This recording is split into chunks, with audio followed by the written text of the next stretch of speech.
নবীজি কুরাইশ বংশের লোকদেরকে এইভাবে যখন কালিমার দাওয়াত দিতে আরম্ভ করেছে, এবার কুরাইশ বংশের নেতারা আবুল আহাবে উম্মে জামিলা এবার ষড়যন্ত্র করতে আরম্ভ করে দিয়েছে। এমনি আবুল আহাব নবীকে ডাক দিয়া বলে, কিরে মুহাম্মদ,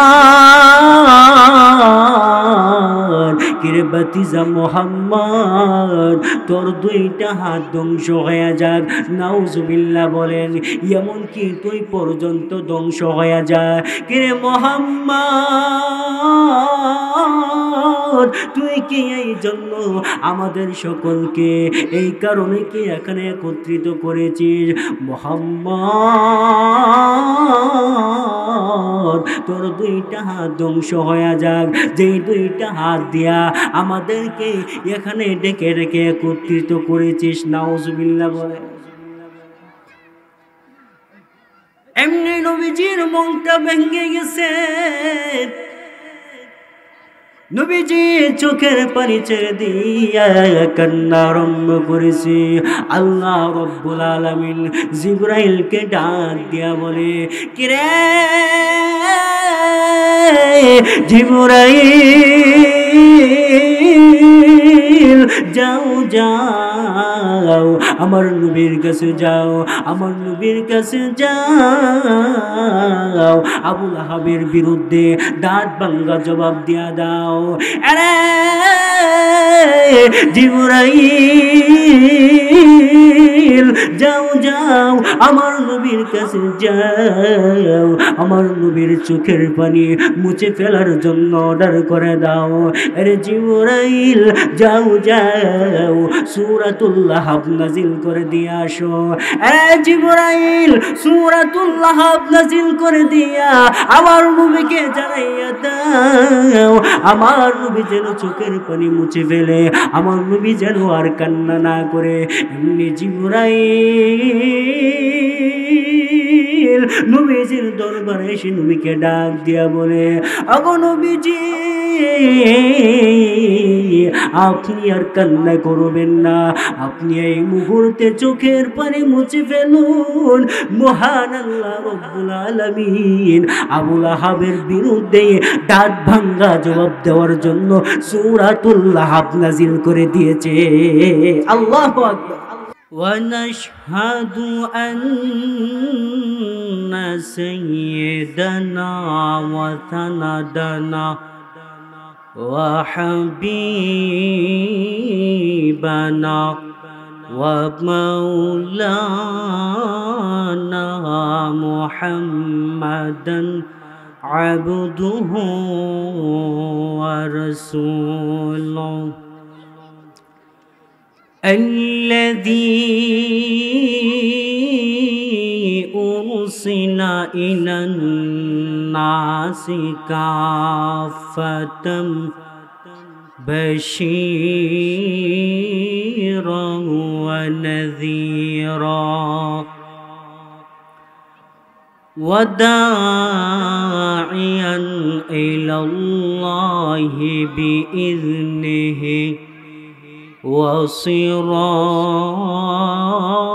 وسراجا منيرا أما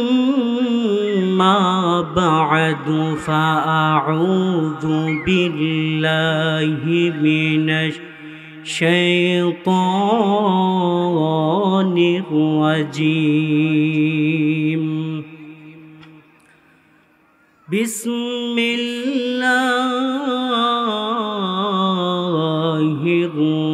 الرحمن الرحيم.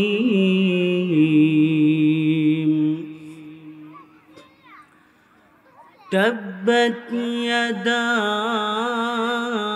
أبي لهب وتب ما أغنى عنه ماله وما كسب سيصلى نارا ذات لهب وامرأته حمالة الحطب في جيدها حبل من مسد صدق الله العظيم. وقال تعالى في شان حبيبه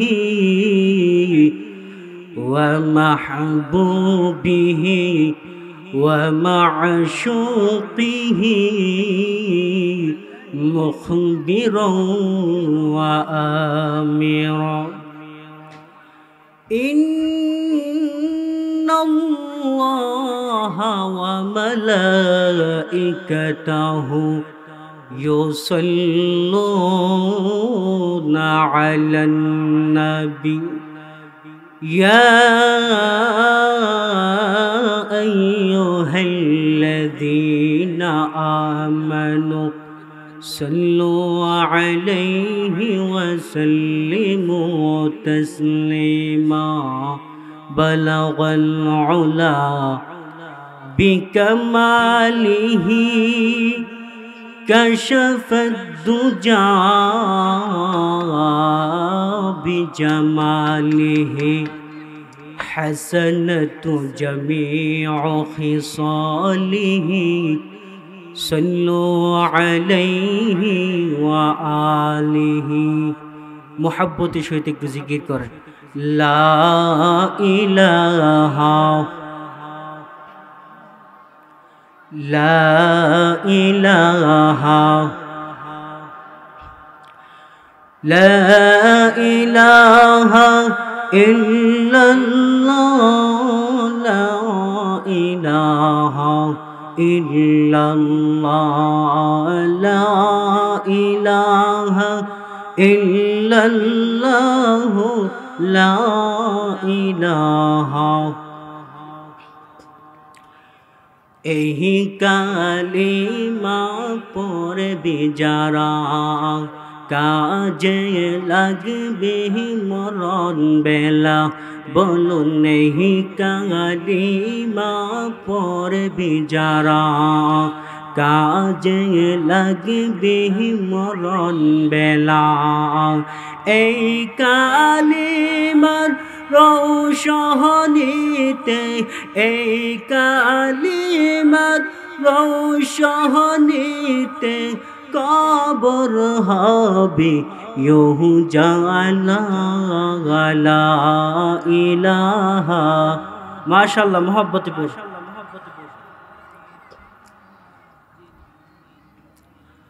লা ইলাহা لا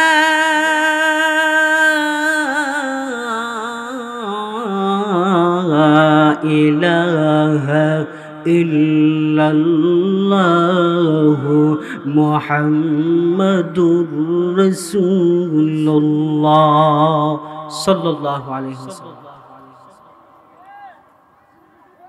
দুই দিন ব্যাপী তাফসীরুল কোরআন মাহফিলের আজ প্রথম দিনের বর্তমান অধিবেশনে আমার সম্মানিত শ্রদ্ধাভাজন সভাপতি সাহেব মাদ্দাজিল্লাহুল আলী, উপস্থিত ওলামায়ে কেরাম, তুলাবায়ে ইলম ও আমার প্রাণপ্রিয় ধর্মীয় যুবকবৃন্দ ভাইরা, পর্দার আড়াল থেকে ওয়াজ শ্রবণ করতেছেন আমার সম্মানিতা মা ও বোনেরা, সর্বপ্রথমেই মহান স্রষ্টার দরবারে শুকরিয়া আদায় করি, যেই স্রষ্টা আপনাকে আমাকে এই দুনিয়াবি যাবতীয় ব্যস্ততা থেকে ফারেক করে আল্লাহ পাক রব্বুল আলামিন আপনাকে আমাকে মহামূল্যবান দামি একটি মজলিসে আসা এবং বসার মতো তৌফিকটুকু দান করেছেন। সেই জন্য সেই রবের দরবারে অন্তরের অন্তঃস্থল থেকে উচ্চ আওয়াজে মুহাব্বতের সহিত এক বাক্যে সকলে একবার কালিমাতুশ শুকুর আদায় করি, সকলেই বলে দিই আলহামদুলিল্লাহ। মুহতারাম হাজিরিন, আমি আপনাদের সম্মুখে পবিত্র কালামুল্লাহ শরীফ থেকে ছোট একটি সূরা আমি আপনাদের সম্মুখে তিলাওয়াত করেছি। আমি আমার তিলাওয়াতকৃত সূরাকে আপনাদের সম্মুখে রেখে সেই তিলাওয়াতকৃত সূরার আলোচনাটুকুকে এবং তাফসীরটুকুকে সংক্ষিপ্ত আকারে তুলে ধরার চেষ্টা করব। আমা তৌফিক ইল্লা বিল্লাহ।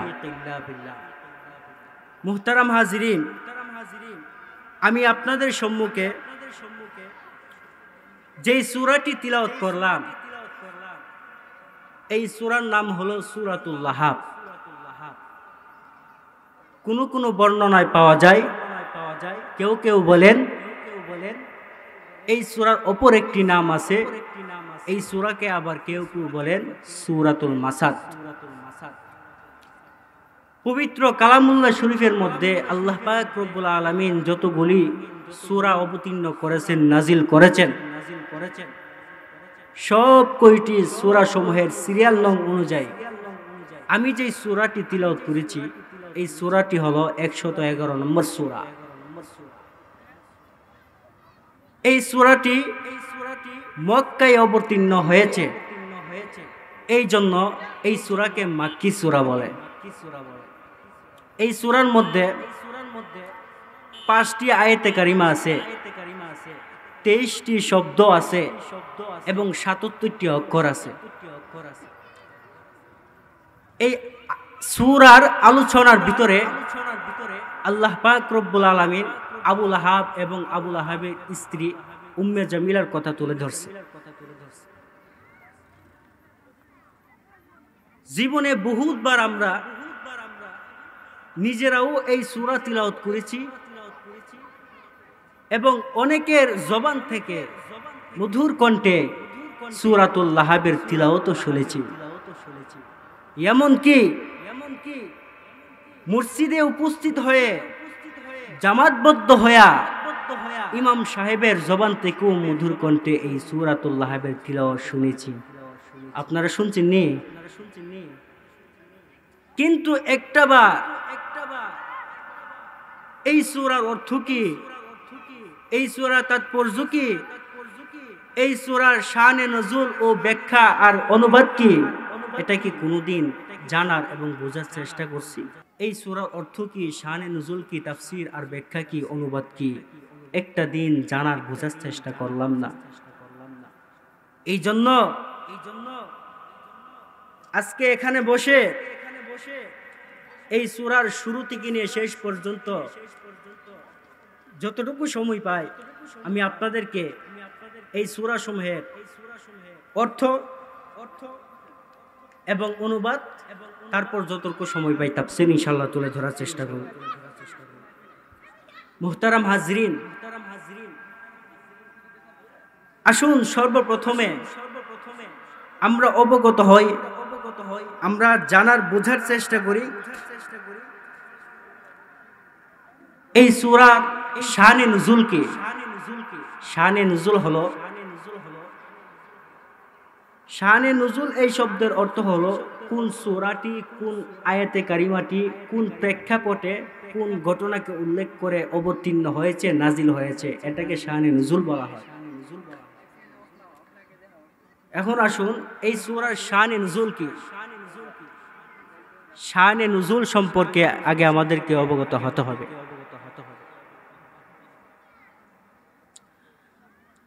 আমার ভাইয়েরা,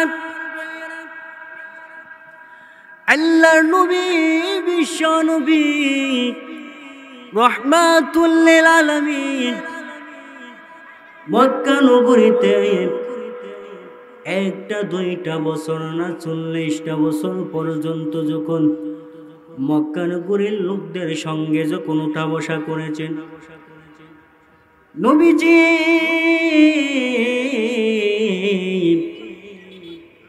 একটা মুহূর্তের জন্য কাউকে কালিমার দাওয়াত দেন নাই, কাউকে ওয়াহদানিয়তের দাওয়াত দেন নাই। এই জন্য মক্কার নগরের কাফির মুশরিকেরা আল্লাহর নবী বিশ্ব নবী রহমাতুল লিল আলামিনকে সাদেক নামক টাইটেল দিয়েছিলেন, আল আমিন নামক টাইটেল দিয়েছিলেন। নবীজির মতো সততা এবং নবীজির মতো সত্যবাদী লোক এই মক্কা নগরীতে আর কেউ হতে পারে না। এমনকি মক্কা নগরীর কাফির মুশরিকেরা আল্লাহর নবী বিশ্ব নবী রাহমাতুল লিল আলামিনকে এক বাক্যে জবাব দেয়, কিরে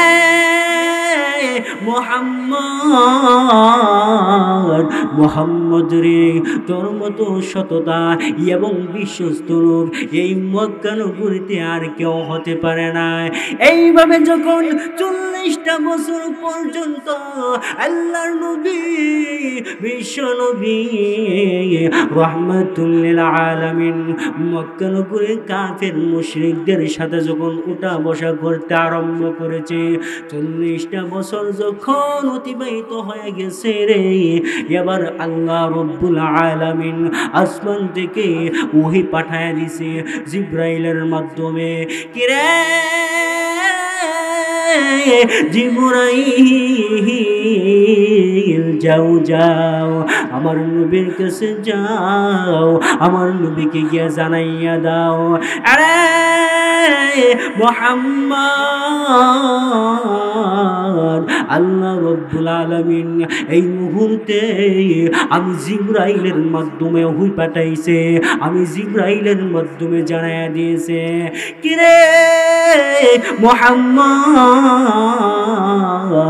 এতদিন গোপনে কাজ চালাইছো, এতদিন গোপনে দাওয়াতের কাজ চালাইছো মুহাম্মদ রে, না না, এখন থেকে মহান আল্লাহ এই মুহূর্তে জানাইয়া দিছে রে, এখন থেকে প্রকাশ্যে দ্বীনের কাজ চলতে আরম্ভ হবে।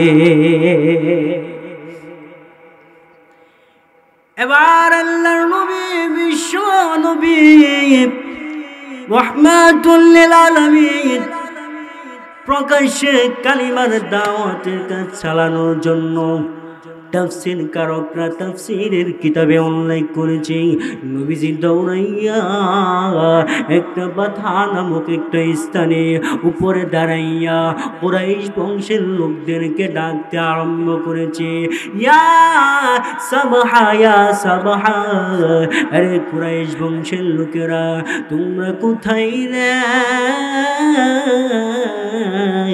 তোমরা কোথায়, এদিকে আসো না, এদিকে আসো না।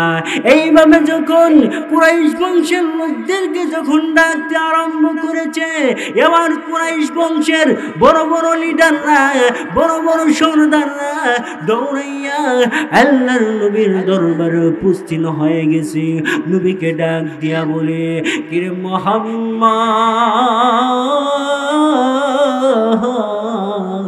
কিরে মুহাম্মদ, কি জন্য রে আমাদেরকে ডেকেছো, কারণ কি? এবার মুহাম্মদ ডাক দিয়া বলে, এই কুরাইশ বংশের লোকেরা, আমি তোমাদেরকে এই জন্য একত্রিত করেছি, তোমরা সকালে এক বাক্যে আমার সঙ্গে বলো রে, আমি যদি এই মুহূর্তে বলি সকালবেলায় অথবা সন্ধ্যাবেলায় একদল দুশ্মন বাহিনী, একদল শত্রু বাহিনী তোমাদের উপর হামলা করবে, তোমাদের উপর আক্রমণ করবে, তাহলে তোমরা কি বিশ্বাস করবি নি?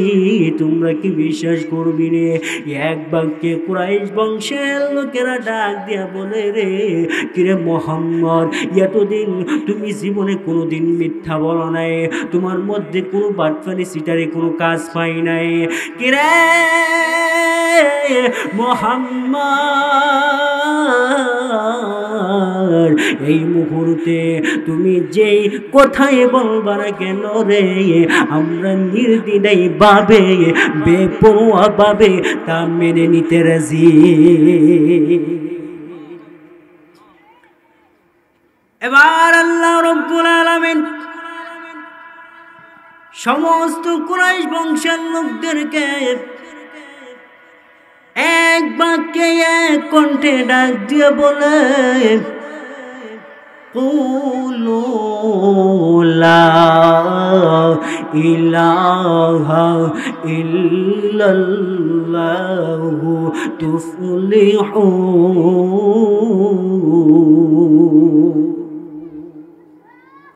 তোমরা সকলে এক বাক্যে বলো, এক বাক্যে তোমরা বিশ্বাস করে না আল্লাহ তাআলা ছাড়া কোনো ইলাহ নেই, আল্লাহ তাআলা ছাড়া কোনো মাবুদ নাই, আল্লাহ তাআলা ছাড়া কোনো উপাস্য নাই।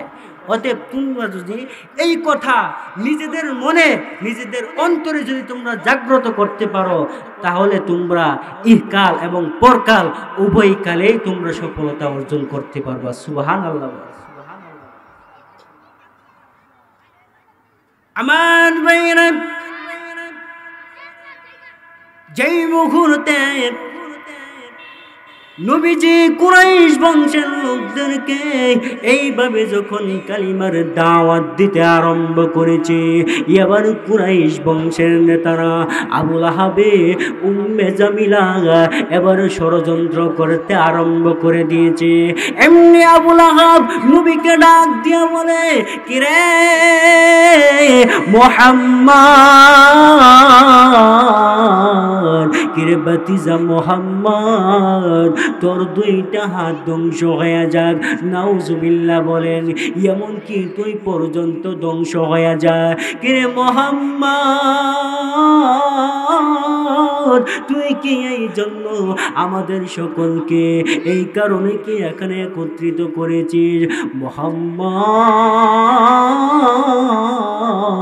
তোর দুইটা হাত ধ্বংস হয়ে যাক, যেই দুইটা হাত দিয়া আমাদেরকে এখানে ডেকে ডেকে একত্রিত করেছিস। নাউজুবিল্লাহ বলে। এমনি নবীজির মনটা ভেঙে গেছে, নবীজি চোখের পানি ছেড়ে দিয়া কান্না আরম্ভ করেছে। আল্লাহ রব্বুল আলামিন জিবরাইলকে ডাক দিয়া বলে, কিরে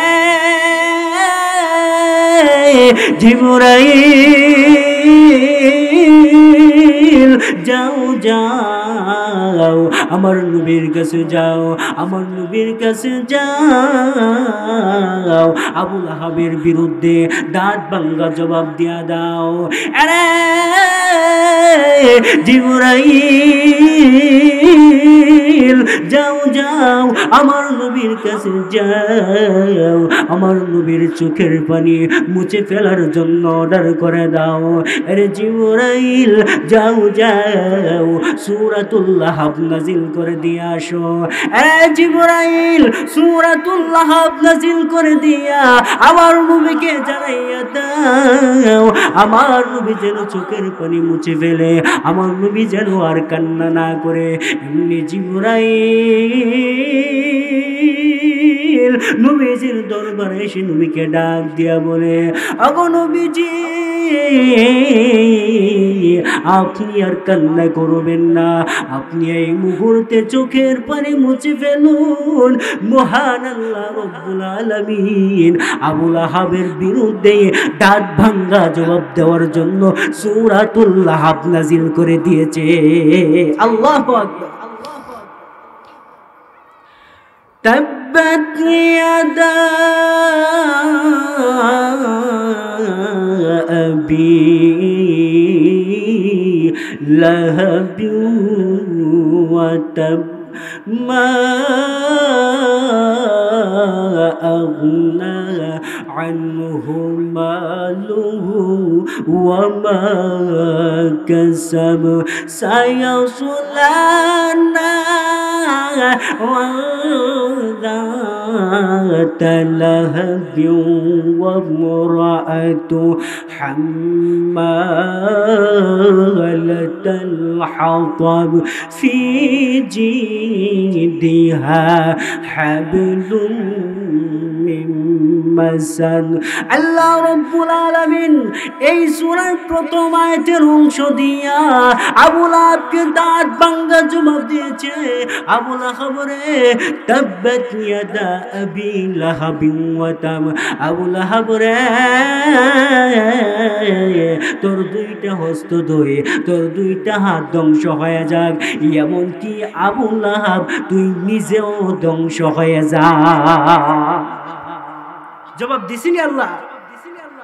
এই জন্য নবীর সঙ্গে যারা বিরোধিতা করেছে তাদেরকে আল্লাহ তাআলা ছাড় দেননি, কারণ নবীরা হলো নিষ্পাপ, নবীরা হলো মাসুম।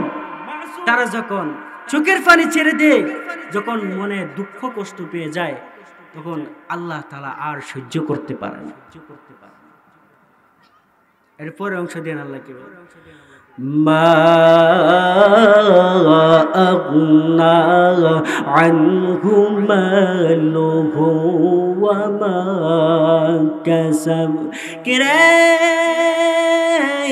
আবু লাহাব, তোর কামাই রুজি রোজগার, তোর সন্তান সন্ততি, তোর উপার্জন কোনো কিছু আমি আল্লাহ তাআলার দরবারে কবুল হবে না। আল্লাহর নবী বিশ্ব নবী রাহমাতুল লিল আলামিন যখন কালিমার দাওয়াত দিত রে, যখন আল্লাহর ওয়াহদানিয়তের দাওয়াত দিত, এবার আবু লাহাব নবীকে ডাক দিয়া বলতো, কিরে মুহাম্মদ, বাতিজা মুহাম্মদ, তোর কথা যদি সত্যি হয়, তোর কথাই যদি বাস্তব হয়, তাহলে আমি তোর চাচা, আমার সন্তান সন্ততি, আমার ধন সম্পদ সবগুলি তোর খুদাকে ফিদিয়া দিয়া আমি নাজাত পেয়ে যাব। নাউজুবিল্লাহ বলে। এই জন্য আল্লাহ তাআলা জানায় দিছে, নবীজি আপনিও জানায় দেন, আবু লাহাবের ধন সম্পদ, কামাই রুজি রোজগার, ইনকাম এবং সন্তান সন্ততি কোনো কিছুই আমি আল্লাহ তাআলার দরবারে কাজে আসবে না। আমার ভাইরা, শুধু আবু লাহাবের ক্ষেত্রে নয়, এই দুনিয়া থেকে বিদায় হয়ে যদি পরকালের যাত্রী বনে যান রে ভাই, হাসরের ময়দানটা এমন একটা কঠিন ময়দান হবে, যেই ময়দানে যখন আপনি আল্লাহর সামনে দাঁড় হয়ে যাবে, আপনার যখন কোনো নেক আমল থাকবে না, কোনো কিছু থাকবে না, আল্লাহ রব্বুল আলামিন বলেন, বান্দারে রে বান্দি, যদি নেক আমল না থাকে তাহলে তুমি ধন সম্পদ দিয়া, তোমার সন্তান সন্ততি কোনো কিছু দিয়া আমি আল্লাহ তাআলার দরবার থেকে তুমি মুক্তি পাইবা না। কিরে বান্দা বান্দি, তোমাকে কেউ রক্ষা দিতে পারবে না, তুমি কোনোভাবেই মুক্তি পাবে না। এমন একটা কঠিন ময়দান হবে, এমন একটা কঠিন পরিস্থিতি হবে, ওই দিন আমি আল্লাহর হাতে রাজত্ব থাকবে। আল্লাহ রব্বুল আলামিন বলেন, লিমানিল মুলকুল ইয়াউম লিল্লাহিল ওয়াহিদিল কাহ্হার। আল্লাহ রব্বুল আলামিন বলেন, এই বান্দা বান্দি রে, যদি নেক আমল না নিয়ে আসো, পরকালে তোমাকে কেউ বাঁচাতে পারবে না, তোমাকে কেউ রক্ষা দিতে পারবে না। এই বান্দা বান্দি, ওই দিন আমি মহান আল্লাহ রব্বুল আলামিনের হাতে ক্ষমতা থাকবে রে, ওই দিন আমি আল্লাহর হাতে পাওয়ার থাকবে। আমি আল্লাহ ওই দিন হুঙ্কার দিব, দুনিয়ার কোন সর্দারের কোনো হুঙ্কার চলবে না, দুনিয়ার কোন মাতব্বরের কোনো হুঙ্কার চলবে না, কেউ তোমাকে আমি আল্লাহর হাত থেকে বাঁচাতে পারবে না। রে বান্দা, রে বান্দি, যদি নেক আমল আর ঈমান না নিয়ে আসো রে, তাহলে এই কঠিন পরিস্থিতিতে তোমার জন্য কেউ আপন হবে না। ঠিক কিনা? ঠিক কিনা? কেউ তোমাকে বাঁচাবে না, কেউ তোমাকে কোনো কিছুতে হেল্প করতে আসবে না। কঠিন ওই হাসর মাঠে ভেবে দেখো কিভাবে আপন হয়ে কেহ রবে না, রবেন শুধু প্রভু রব্বানা। কঠিন ওই হাসর মাঠে ভেবে দেখো কিভাবে আপন হয়ে কেহ রবে না, রবেন শুধু প্রভু রব্বানা। প্রভু তুমি হয়ে থেকো সেই হাসরের বাতি, প্রভু তুমি হয়ে থেকো সেই হাসরের সাথী। ওই হাসরে তোমার আমার রহিবে না কেউ সাথী, ওই হাসরে তোমার আমার রহিবে না কেউ সাথী। ঠিক কিনা?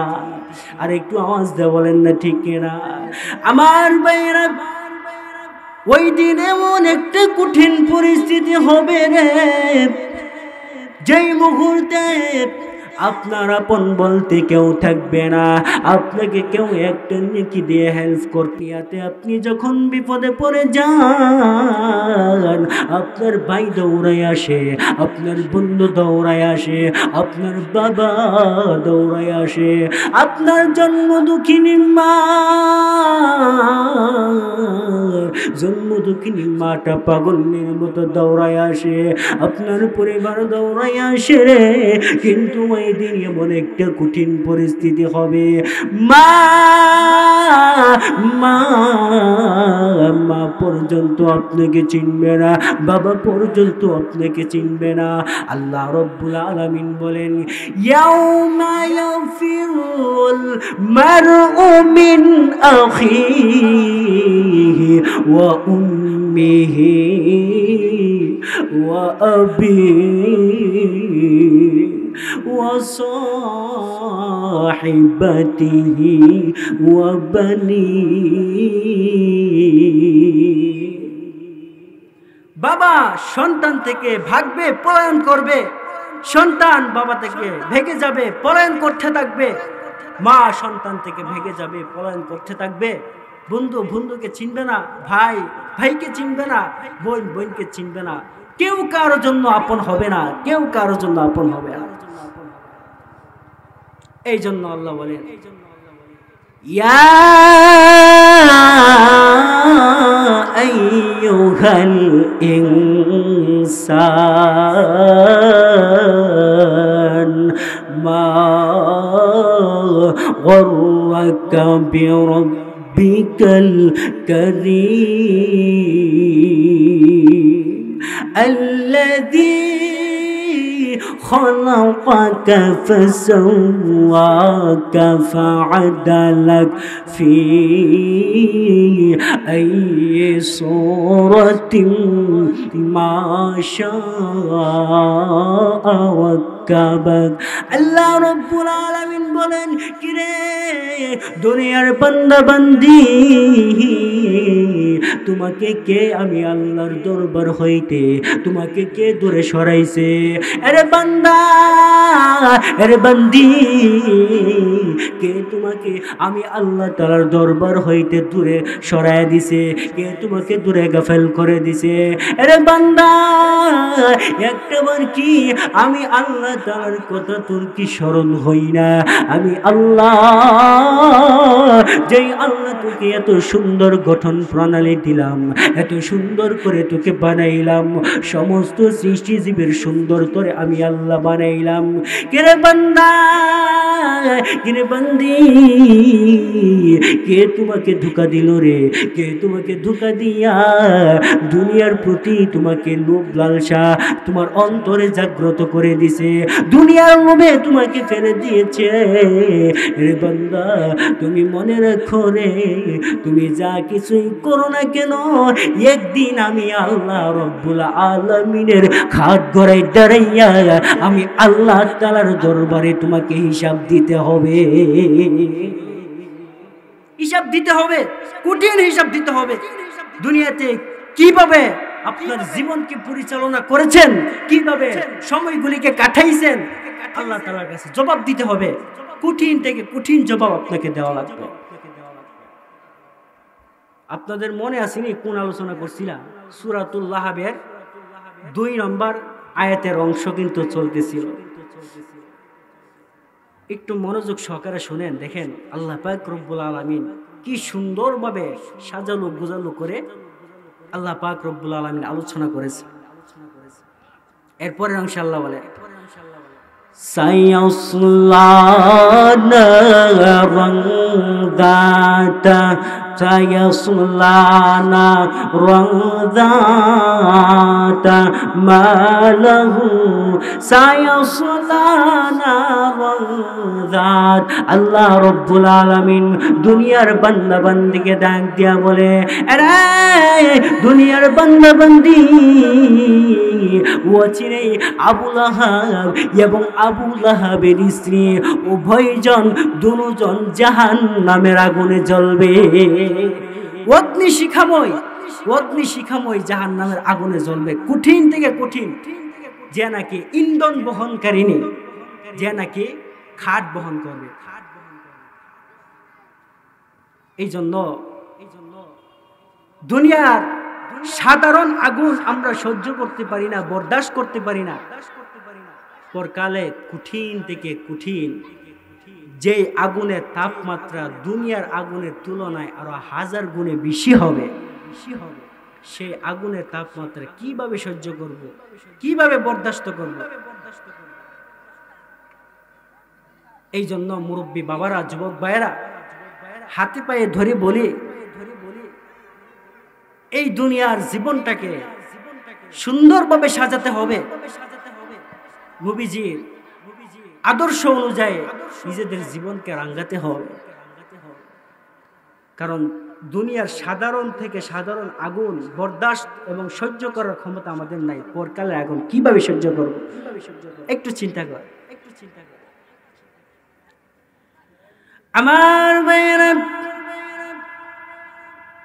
এই সূরাতুল লাহাব যখন অবতীর্ণ হয়েছে, এই সূরাতুল লাহাব যখন নাজিল হয়ে গেছে, সূরাতুল লাহাব অবতীর্ণ হওয়ার কথাটা যখন উম্মে জামিলার কানে চলে গেছে, উম্মে জামিল আবু লাহাবের স্ত্রী ছিল রে, উম্মে জামিলার কানে যখন সূরাতুল লাহাব অবতীর্ণ হওয়ার কথাটা চলে গেছে, এবার উম্মে জামিল কুরাইশ বংশের লোকদেরকে ডেকে ডেকে বলে, রে লোকেরা, মুহাম্মদের সূরার মাধ্যমে, মুহাম্মদের কবিতার মাধ্যমে আমাদের বংশ নিয়ে কটূক্তি করে কথা বলছে। আরে লোকেরা, মুহাম্মদে আমাকে গালমন্দ করছে রে, মুহাম্মদে আমার স্বামীকে গালমন্দ করেছে। এই কথা বলে এক চক্ষু কানাওয়ালি বিশিষ্ট মহিলা হাতের মধ্যে একটা পাথর নিয়ে বীর বীর করতে করতে নবীজির দরবারে উপস্থিত হয়ে যাবে। সেই মুহূর্তেই আল্লাহর নবী, বিশ্ব নবী রাহমাতুল লিল আলামিন কাবা ঘরের দরওয়াজার সামনে বসা ছিল। নবীজির সঙ্গে ছিল হযরত আবু বকর রাদিয়াল্লাহু তাআলা আনহু। হযরত আবু বকর উম্মে জামিলার হাতে পাথর দেখা আল্লাহর নবীকে ডাক দিয়া বলে, ওগো নবীজি, নবীজি গো, আপনারা বলছেছি উম্মে জামিলা হাতের মধ্যে একটা পাথর নিয়া আপনার দিকে বীর বীর করতে করতে আসতেছে। ওগো নবীজি, নবীজি গো, এবার আপনি নিজেকে সামলান, এবার আপনি নিজেকে হেফাজত করুন। এবার আল্লাহর নবী আবু বকরকে ডাক দিয়া বলে, আবু বকর রে, ইন্নী আখাফুল্লাহ রাব্বাল আলামিন। যে আল্লাহ আমাকে সৃষ্টি করেছে, আমাকে দুনিয়াতে পাঠাইছে, ইন্নী নিশ্চয় আমি আখাফুল্লাহ রাব্বাল আলামিন, বিশ্বজগতের সেই স্রষ্টাকে আমি অনেক ভয় করি। আমি দুনিয়ার কাউকে ভয় করি না।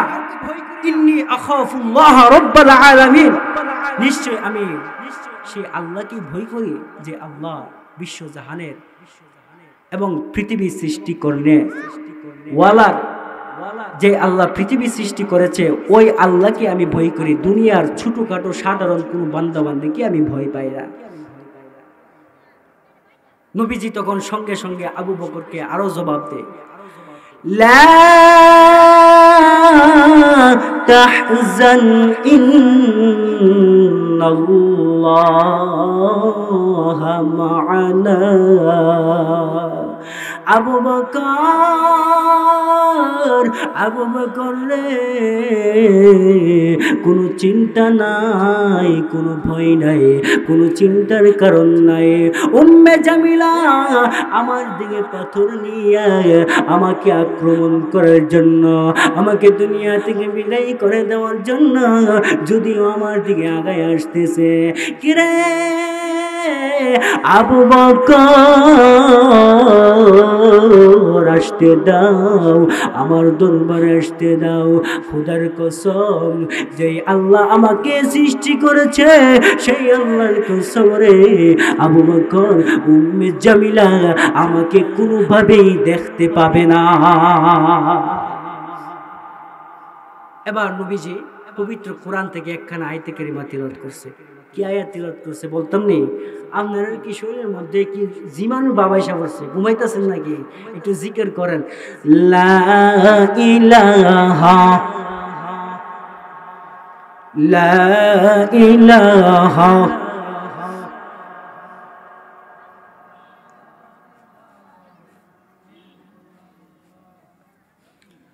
لا إله إلا الله لا إله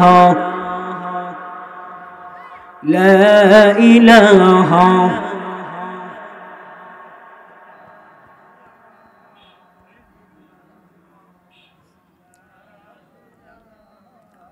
سبحان الله والحمد لله لا إله إلا الله سبحان الله والحمد لله لا إله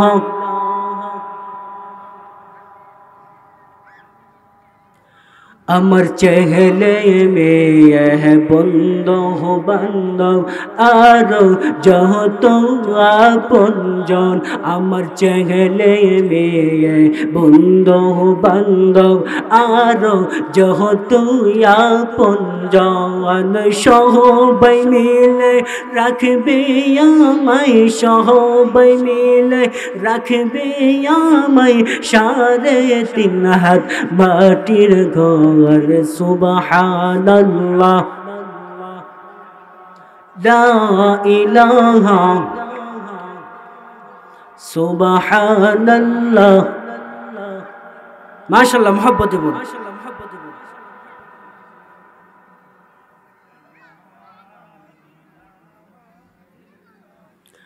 তুমি বাঁচাও তুমি মারো, তোমার হাতে জীবন মরণ। তুমি বাঁচাও তুমি মারো, তোমার হাতে জীবন মরণ। তুমি ছাড়া নাই যে মুদের, তুমি ছাড়া নাই যে মুদের কোন পরওয়ারদিগার। সুবহানাল্লাহ ওয়ালহামদুলিল্লাহ।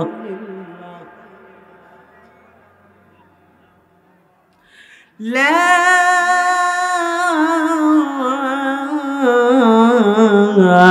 إله إلا الله محمد رسول الله صلى الله عليه وسلم। আমার ভাইরা, যে মুহূর্তে উম্মে জামিলা হাতের মধ্যে একটা পাথর নিয়ে নবীজির দিকে আগায় আসতেছে, এবার আল্লাহর নবী মধুমাখা কণ্ঠে পবিত্র কোরআন থেকে একখানা আয়াতে কারিমা তিলাওয়াত করতে আরম্ভ করেছে। ওয়াইদা قرأت القرآن جعلنا بينك وبين الذين لا يؤمنون بالآخرة حجابا مستورا আল্লাহর নবী যখন পবিত্র কোরআনে পাক হইতে যখন তিলাওয়াত আরম্ভ করে দিয়েছে আল্লাহ রাব্বুল আলামিন আমার নবীর মাধ্যমে আবু লাহাবের স্ত্রীর মাধ্যমে একটা পর্দা ফেলে দিয়েছে, একটা পর্দা ফেলে দিয়েছে। এবার উম্মে জামিলা নবীকে তালাশ করে রে নবীকে তালাশ করে আর খুঁজে পায় না। কারণ আল্লাহ রাব্বুল আলামিন আয়াতে কারিমার বদৌলতে আয়াতে কারিমার বরকতে উম্মে জামিলা আল্লাহর নবীর মাধ্যমে একটা পর্দা ফেলে দিয়েছেন। এবার উম্মে জামিলা আবু বকরের দরবারে দৌড়াইয়া চলে গেছে। আবু বকরকে ডাক দিয়ে বলে, কিরে আবু বকর, তোর বন্ধু কোথায় রে, তোর বন্ধু কোথায়?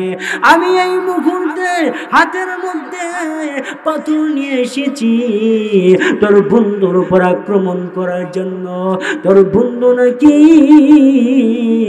কবিতার মাধ্যমে সরার মাধ্যমে আমার স্বামী আবু লাহাবকে গালমন্দ করেছে, আমাকে পর্যন্ত গালমন্দ করেছে, কুরাইশ বংশের ধর্মকে নিয়ে কটূক্তি করে কথা বলেছে। আরে আবু বকর রে, আমি জানতে চাই রে তোর বন্ধু কোথায় গেছে। এবার আবু বকর ডাক দিয়া বলে, উম্মে জামিলা, না না, আমার বন্ধু মুহাম্মদে তোকে নিয়ে কোনো গালমন্দ করে কথা বলে নাই, তোর স্বামীকে নিয়ে গালমন্দ করে কথা বলে নাই, কুরাইশ বংশের লোকদেরকে নিয়ে কোনো গালমন্দ করে কথা বলে নাই, কুরাইশ বংশের ধর্মকে নিয়ে কটূক্তি করে কোনো কথা বলে নাই। উম্মে জামিলা, এটা মিথ্যে কথা রে, এটা আমার বন্ধুর উপর একটা অপবাদ দেওয়া। এই কথা শুনে উম্মে জামিলা রাগ করে আবার আবু বকরের দরবার থেকে দূরে সরে গেছে। ও মুরব্বী বাবারা, ও যুবক ভাইরা, আল্লাহর নবী বিশ্ব নবী রাহমাতুল লিল আলামিন ধর্মের দাওয়াত দিতে গিয়া, কালিমার দাওয়াত দিতে গিয়া, আল্লাহর ওয়াহদানিয়তের দাওয়াত দিতে গিয়া অনেক মাইর খাইছে, অনেক রক্তাক্ত হয়েছে, তারপরে একটা মুহূর্তের জন্য কাউকে বদদুয়া দেই নাই, কাউকে গালি দেই না।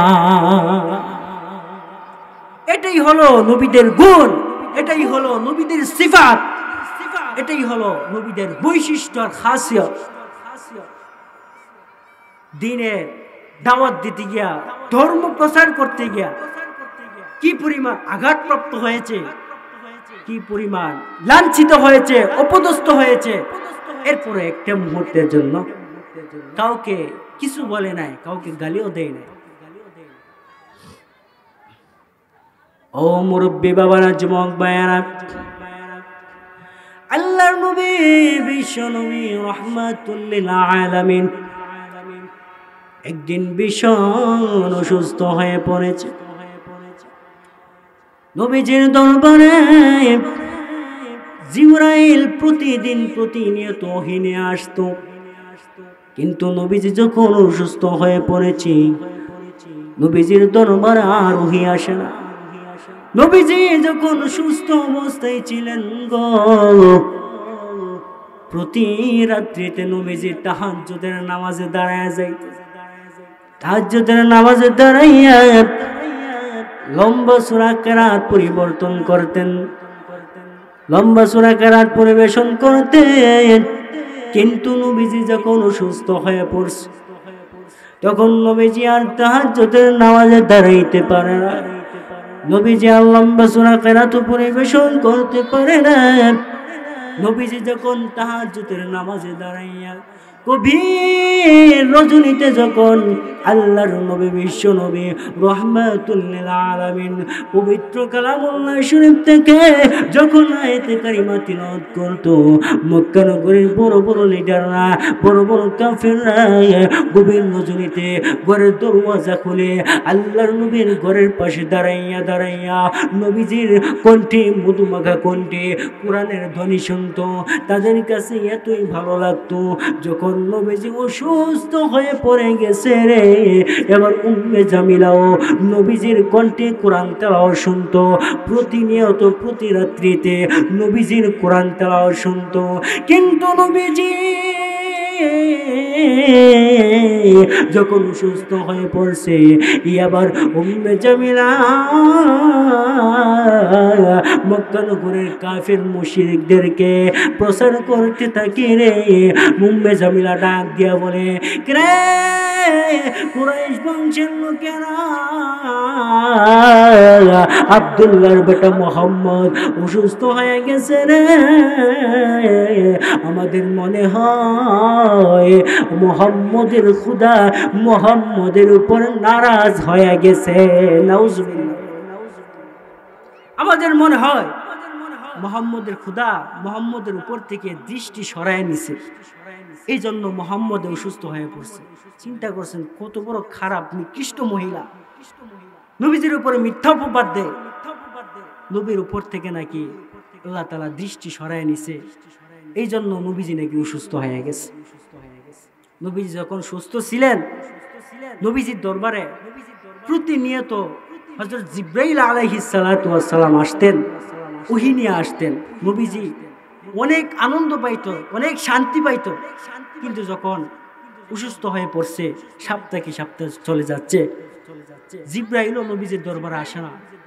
এবার নবীজি চোখের পানি ছেড়ে দিয়া কান্না আরম্ভ করছে। কিরে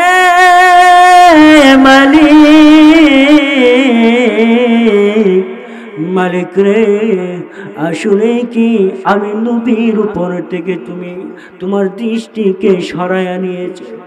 ওগো আমার মালিক, আমি নবী ব্যতীত হইয়া কষ্টিত হইয়া আমি চোখের পানি ছেড়ে দিয়া আমি কান্না করতেছি। এবার আল্লাহ রব্বুল আলামিন নবীকে জানাইয়া দে, ওগো নবীজি, নবীজি গো, আপনি চোখের পানি মুছে ফেলো, আপনি আর কান্না করবেন না, আপনি আর চোখের পানি ঝরাইবেন না। ওগো নবীজি, আপনার দরবারে জিবরাইল আসে না, আপনার দরবারে ওহী আসে না। ওগো নবীজি, আপনি কষ্ট পাবেন না, আপনি আর চোখের পানি ঝরাইবেন না। নবী গো, মক্কা নগরের কাফের মুশরিকেরা আপনার উপর মিথ্যা অপবাদ দিয়েছে। আপনারা বলতেছি উম্মে জামিলা আপনাকে পাগল পাগল বলেছে, আপনার উপর থেকে নাকি আমি আল্লাহ দৃষ্টি সরায় নিছি, আমি আল্লাহ নাকি আপনাকে দেখি না। ওগো নবীজি, আপনি চোখের পানি ছেড়ে দিয়ে আর কাঁদবেন না। ওগো নবীজি, আমি আল্লাহ আপনাকে সান্ত্বনা দেওয়ার জন্য এই মুহূর্তে জিবরাইলের মাধ্যমে সূরাতুদ দুহা নাযিল করে দিব। والضحى والليل إذا سجى ما ودعك ربك وما قلى وللآخرة خير لك من الأولى। আল্লাহ রাব্বুল আলামিন নবীকে জানাইয়া দিয়েছে, ওগো নবীজি, দিনের কসম খাইলাম, আমি আল্লাহ রাতের কসম খাইলাম। কোন মুফাসসিরিনে কেরাম এটাও ব্যাখ্যা নাজিল করেছে। নবীজি দিনের কসম খাইছে, মানে নবীজি সুন্দর চেহারার কসম খাইছে, রাতের কসম খেয়েছে মানে রে, রাতের কসম খাইছে মানে নবীজির মাথার কালো চুলের কসম খাইছে। সুবহানাল্লাহ। ও মুরব্বি বাবারা, যুবক ভাইয়েরা, আল্লাহ রাব্বুল আলামিন এইভাবে নবীকে সান্ত্বনা দেয় রে। ওগো নবীজি, আপনি চোখের পানি মুছে ফেলুন গো, আপনি চোখের পানি মুছে ফেলুন। আপনার চোখের পানি আমি আল্লাহর সহ্য হয় না, আমি আল্লাহ বরদাস্ত করতে পারি না। মা ওয়াদ্দাআকা রাব্বুকা ওয়া মা ক্বালা। ওগো নবীজি, আমি আল্লাহ ওয়াদাবদ্ধ হয়েছি, আমি আল্লাহ ওয়াদা করেছি। ওগো নবীজি, আপনার জন্য অতীতের তুলনায় ভবিষ্যতে ভালো কোনো কিছু অপেক্ষা করতেছে। ওগো নবীজি, আপনি চিন্তা করবেন না, আপনি টেনশন করবেন না, আমি আল্লাহ অচিরে আপনাকে সেই কল্যাণ নামক নিয়ামত প্রদান করব। আপনার কোনো চিন্তা নাই, কোনো টেনশন নাই, অচিরে আমি আল্লাহ আপনাকে সেই কল্যাণময় জিনিসটি আমি আল্লাহ আপনাকে প্রদান করব। মুহতারাম হাজিরিন, আমি আপনাদের সম্মুখে অনেক লম্বা চড়া আলোচনাই করেছি। আল্লাহ পাক রব্বুল আলামিন আমার আলোচনাটুকুর মধ্যে যদি কোনো ভুল ভ্রান্তি হয়ে থাকে আমাকে মাফ করে দিন। যে আলোচনা করেছি আপনাদের প্রত্যেককে আমল করার মতো তৌফিক টুকু এনায়েত করুন। সকলে বলি আমিন।